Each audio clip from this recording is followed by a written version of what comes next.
It was just after noon when Jordan Fields walked into the Four Crescent Grand, a five-star hotel nestled in the heart of Chicago's Gold Coast. The marble floors gleamed, and chandeliers reflected soft light off polished columns. The scent of lemongrass and something more expensive filled the air.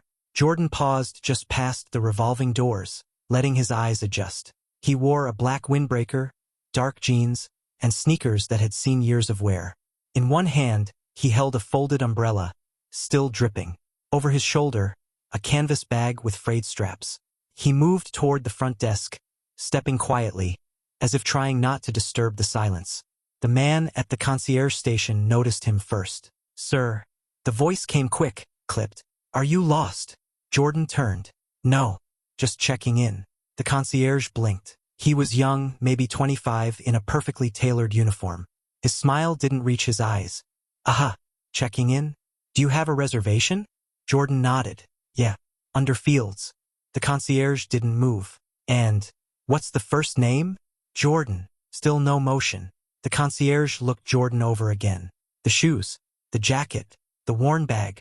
I think you may be looking for the other tower," he said. "Corporate housing is down the block. This lobby is for hotel guests only." Jordan didn't react. Not right away. "I am a hotel guest," he said simply. The concierge still didn't type, still didn't move. "I'll need to see confirmation. Email or printout. Something with a room number." Jordan pulled his phone from his pocket and unlocked it, slowly. He scrolled to the confirmation email and held it up. The concierge leaned in, his eyes scanning, and paused. The room number was not standard. It was the presidential suite. His posture shifted slightly, but his face stayed composed. "I'll need to speak with my supervisor," he said, already stepping away before Jordan could reply. Jordan lowered his phone and stood quietly by the desk, waiting. Jordan didn't sit. He didn't pace. He just stood there, one hand resting lightly on the worn canvas strap of his bag. The quiet hum of the lobby filled the space around him. The clink of cutlery from the adjacent lounge, the low rumble of distant conversation, the faint jazz spilling from hidden speakers. A couple passed by with matching Louis Vuitton luggage. The woman glanced at Jordan briefly, then nudged her husband. He didn't look back. Behind the desk, a different employee had taken the concierge's place. A young woman with a headset and a stack of check-in folders. She cast a few glances Jordan's way but said nothing. 2 minutes passed, then 5. No one offered help. No one made eye contact. Jordan checked his phone again, not for the email but for the time. 12:16. He shifted his weight. Not from impatience, he wasn't surprised.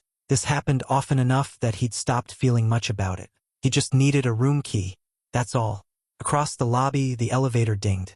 A bellhop stepped out, guiding an elderly couple toward the front. Jordan moved slightly to let them pass. They didn't acknowledge him, still standing, still waiting. The concierge returned, this time not alone. Trailing behind him was a woman in her early 40s, dressed in the hotel's deep navy uniform with a subtle gold crest at the lapel. Her hair was neatly pulled back, and she carried a slim tablet in one hand. Her heels clicked softly against the tile. "Mr. Fields?" she asked, glancing briefly at the concierge, then back at Jordan. He nodded once. "That's me."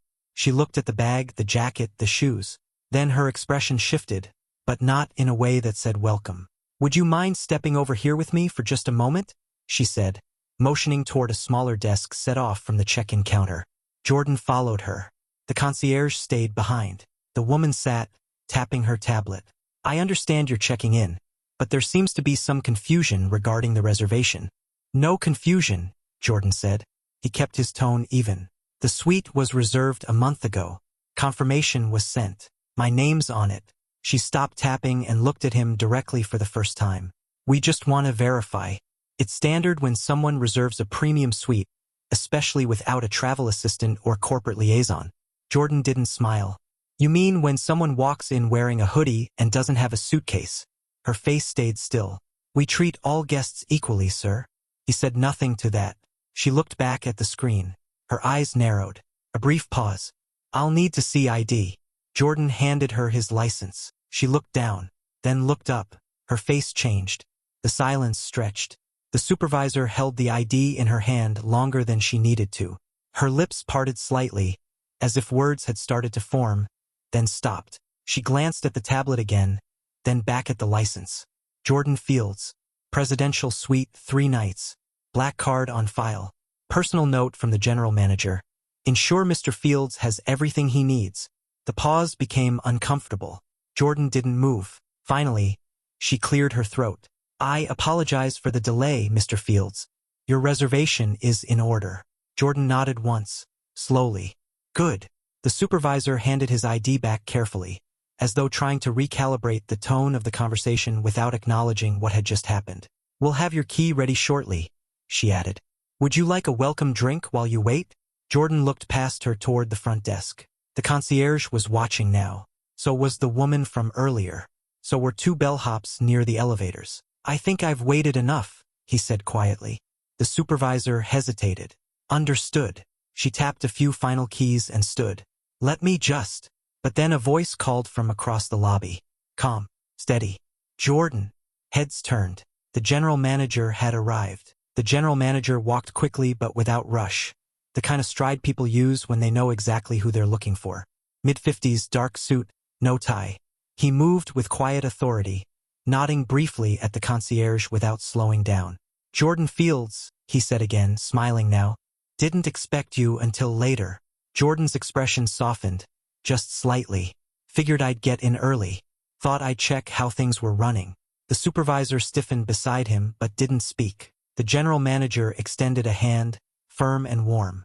We're honored to have you back. Back. The word landed like a stone in the room. A few nearby staff tilted their heads. The concierge blinked twice. The bellhops looked at each other. The general manager turned to the supervisor. Everything handled? She opened her mouth, then closed it. Jordan answered for her. We were just getting there. The manager's smile faded a fraction. He looked to the front desk. Please prepare the presidential suite. Mr. Fields will need early access, and make sure the kitchen knows he's arrived. Right away, the desk clerk said, suddenly far more alert. The general manager turned back to Jordan. Your usual setup? Jordan nodded. Same as last time. The supervisor stepped back, quietly. Jordan's posture remained steady, relaxed even, but his eyes scanned the room once more. They had all seen him before. They just didn't recognize it. The front desk clerk returned with a key card presented on a small velvet tray, something normally reserved for dignitaries or VIPs with entourages. She placed it down gently, then added a handwritten note and a card for the spa. No need, Jordan said, waving off the extras. The general manager gave a short nod. You're all set. Elevator to your right, private access. And if you need anything, I'll be in my office upstairs. Jordan picked up the key card, slid it into his pocket, then turned to the supervisor. Her eyes dropped slightly when he met her gaze. No hard feelings, he said. But next time ask first. Her lips parted, then shut again. Yes, Mr. Fields. He turned toward the elevator. The concierge stood still, back straight, expression locked in some uncomfortable middle ground between apology and defensiveness. Jordan didn't speak to him. Didn't need to. As the elevator doors slid open, the bellhop inside gave a small nod. Jordan stepped in, and the lobby stayed quiet. People weren't whispering yet. Not exactly. But they were thinking. And now they knew who he was. The elevator hummed softly as it rose, the lights above the doors blinking one floor at a time. Jordan stood still, hands in his pockets, the faint reflection of his face bouncing back at him from the mirrored interior. It was quiet here. Removed. He didn't check his phone. He didn't adjust his bag. He just stood. When the doors opened, the corridor was empty. Thick carpet muffled his footsteps as he moved down the hall. Room 1201. The door already stood ajar, propped slightly by the bellhop who greeted him with a nod and stepped aside. Everything's been arranged, Mr. Fields. Welcome back. Jordan walked in. The suite was as he remembered, floor-to-ceiling windows overlooking Lake Michigan, understated decor, too much space for one person. A welcome basket sat on the table, a handwritten note beside it. He didn't open it. Instead, he set his bag down by the couch, walked to the window and stood there, hands clasped loosely behind his back. Down below, the city moved without pause. Horns, pedestrians, cars turning corners in sync. Inside, it was still. He wasn't angry, not surprised, not even tired, really, just familiar with it all. The assumptions, the pattern, the recovery afterward. He watched the street for a long minute, then finally turned from the window and sat. This stay wasn't for rest. He was here to finalize something much bigger than a hotel suite. At 2 p.m. sharp, Jordan stepped off the elevator again. Same clothes, no change in appearance, no effort made to fit the part. He walked past the front desk without stopping. This time, no one tried to intercept him. The general manager was already waiting in the executive boardroom, flanked by 2 assistant directors and a guest from corporate. Bottled water, open folders, and untouched pastries sat neatly on the table. "Mr. Fields," the corporate liaison said, standing as Jordan entered. "Glad you could make it." Jordan took the seat at the head of the table. No one offered to correct him. "I've reviewed the final terms," Jordan said, opening a slim black folder. "The acquisition structure is clean. No surprises. The equity shift can begin this quarter." One of the assistant directors looked up, startled. "You're majority shareholder," Jordan said, calm. "Starting last month." The corporate guest smiled. "Mr. Fields has been quietly increasing his position for over a year now. We've finalized it this morning." Silence settled in the room for a moment. Jordan turned to the general manager. "You'll retain your position. Your track record is strong." The man nodded slowly, trying to keep his face neutral. Jordan continued, "But there will be changes, cultural ones. I'm not here to micromanage, but the way that lobby operates, that ends." He didn't say names, didn't need to. "Everyone who wears that crest," he said, pointing to the gold badge on the manager's lapel, "needs to remember what it stands for, or we'll find people who will." The message landed. The meeting wrapped without resistance. No one asked questions that would embarrass them. No one challenged the shift. Everyone understood what had happened, just not how they missed it coming. Jordan walked out without lingering, back through the quiet halls, past the same lobby, where the concierge now stood stiffly, eyes fixed on the guest list in front of him. Jordan didn't look at him. He didn't need a confrontation. That wasn't the point. As he passed the lounge, the supervisor from earlier stepped out from a side hallway. She froze for a split second when she saw him, like she wasn't sure whether to speak or disappear. Jordan glanced her way, then nodded, just once. A signal. She stepped aside, but didn't look away. Her posture different now, no clipboard, no barrier. Respect, when it shows up late, looks different. Smaller, quieter. He exited through the same revolving doors he'd entered that morning. The rain had stopped. Outside, the city felt cooler. The storm had passed, but the pavement was still damp, carrying that fresh scent of wet concrete and faint ozone. Jordan walked slowly. No rush. His hands stayed in his pockets as he moved past boutiques and parked luxury cars. A man in a business suit glanced at him, then quickly looked away. A woman with a designer umbrella paused at a storefront, eyeing him briefly before stepping inside. He wasn't invisible. He never had been. Just overlooked. He stopped at a corner cafe, the same one he visited every time he was in the city. The barista behind the counter, a kid with curly hair and chipped black nail polish, greeted him with a nod of recognition. "Same as always?" Jordan smiled faintly. "Yeah." No questions. No disbelief. Just service. As he waited for his coffee, he glanced through the glass window. Across the street, a small group of hotel staff had stepped outside on break. Among them, the concierge from earlier, laughing, phone in hand. He hadn't noticed Jordan yet. Jordan didn't stare. He just watched for a moment. Then the barista handed him the coffee, and he thanked them quietly before stepping back into the city. The difference between being seen and being understood is small. But today it mattered. Jordan didn't return to the hotel right away. He walked, past the skyscrapers, past the crowds, toward the edge of the district where the buildings got older and the sidewalks narrower. A part of the city people passed through, not into. He stopped outside a small, nondescript building, 3 stories, brick faded from decades of weather. No signage, just a metal door and a narrow staircase behind it. He stood there for a while, coffee cooling in his hand. Years ago, this had been a drop-in center. Jordan knew every inch of it. The cracked linoleum in the hallways, the community board with flyers no one ever read. He used to mop these floors at night after school, a part-time janitor job that barely paid minimum wage. That job taught him more than college ever did. He hadn't been back in over a decade. Didn't need to. But today felt like the right time to look at it again. To remember what it felt like to be mistaken for someone who didn't matter. That feeling never fully goes away. He turned back toward the street, finished the last sip of lukewarm coffee, and dropped the cup into a trash bin.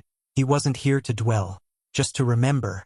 Back at the hotel, Jordan didn't head to the suite. He walked into the business lounge, quiet, sleek, filled with muted conversations and the occasional tap of keyboards. He chose a seat near the window, pulled out his tablet, and opened a file. A list of upcoming site visits, property assessments, staff evaluations. The Four Crescent wasn't the only property under his name. It was just the first where he'd shown up unannounced. He tapped the screen once, twice, then paused, pulled out his phone and dialed. A familiar voice picked up on the second ring. "Hey, you good?" It was Marcy, his operations director. Always 3 steps ahead, always blunt. "I'm good," he said. There was a pause. "They give you trouble?" "A little," she sighed on the other end. "Want me to follow up?" "No," he said. "That's not why I'm calling." Another pause. "I want to add staff culture audits. Quarterly. Starting next month. Unfiltered. No advance notice." "You mean walk-ins?" "Exactly." Marcy was quiet for a moment. Then, "About time." Jordan smiled.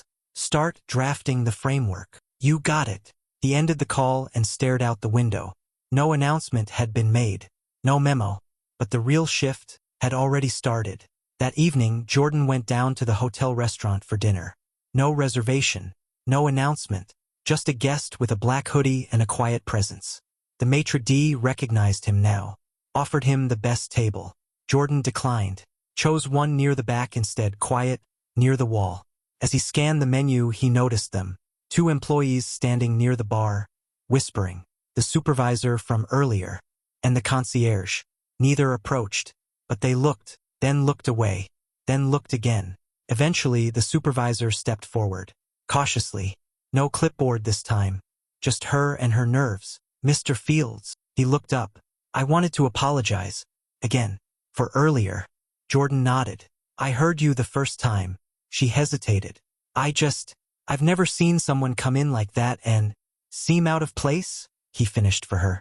She winced. "That's not what I meant. But it's what you thought." She didn't deny it. Jordan leaned back in his chair. "Here's the thing. People like me come in all the time. The only difference is, I had the power to make you notice." She stood in silence, absorbing that. "Next time," he added, "notice anyway." Her face flushed. "I will." He nodded again and she left. The concierge stayed back, still watching. Maybe tomorrow he'd speak. Or maybe not. The restaurant had grown quieter as the evening wore on. Jordan finished his meal without interruption. No one else approached. But the mood had changed, not in a dramatic way, just a subtle shift. The kind you feel more than see.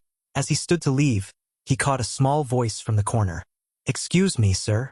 It came from a busser, barely 20, probably working the night shift while juggling classes or another job. The kid looked nervous but curious. I just wanted to say," he began, eyes flicking to Jordan's worn sneakers. "I saw what happened this morning." Jordan turned, waiting. The kid swallowed. "At first, I thought you were maybe a contractor or something. Then I watched how everyone acted. And then you weren't." Jordan didn't smile, but his gaze softened. "You ever been treated like you didn't belong?" The busser nodded. "A few times. Never said anything." "You just did," Jordan said. "That's how it starts." The kid stood straighter. Jordan placed a hand lightly on his shoulder. "Remember this, you don't need a title to be worth listening to. But if you ever earn one, use it to change how people listen." He walked out after that. The kid stood there, still holding a stack of menus, still staring at the space Jordan had just left. And he didn't forget the words. The next morning, the hotel lobby felt different. Jordan came down early. No bag, no fanfare. Just the same hoodie, the same quiet way of moving through a space. But this time, people noticed. Not with stares, with stillness. The concierge stood a little straighter. Didn't speak, just nodded. Respectful. Cautious. Not from fear, but from recognition. The supervisor was by the elevators, clipboard back in hand, but not as a shield. She didn't try to explain herself again. Just held the door when she saw him coming. Jordan stepped out into the morning air without looking back. The city buzzed as usual, cars, conversations, morning commuters locked into their own routines. But in one corner of the Gold Coast, a few people moved a little differently. In the break room, someone brought up his name, then didn't finish the sentence. In the staff lounge, the young busser told someone what he'd heard, not for credit but because it felt important to repeat. And upstairs, the general manager opened a new file. Policy Review, Staff Interaction Protocols. Title, First Impressions. Jordan's room stood empty now, cleaned, reset, as if he'd never been there. But everyone knew he had been, and that changed everything.